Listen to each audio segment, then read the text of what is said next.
Agenții de marketing și minciunile lor. 1. Îți dau un raport fancy la final de lună cu grafici, cu procente, cu reach, cu impresii, cu engagement rate.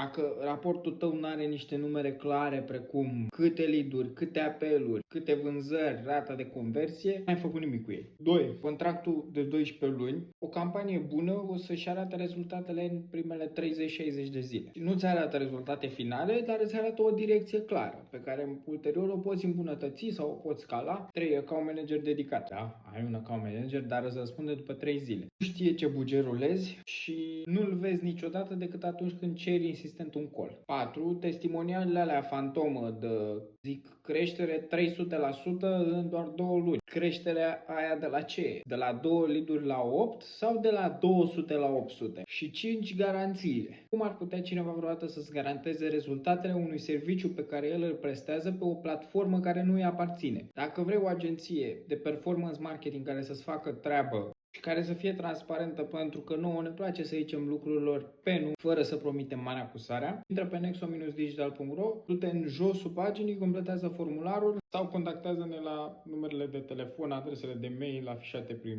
biografia paginilor.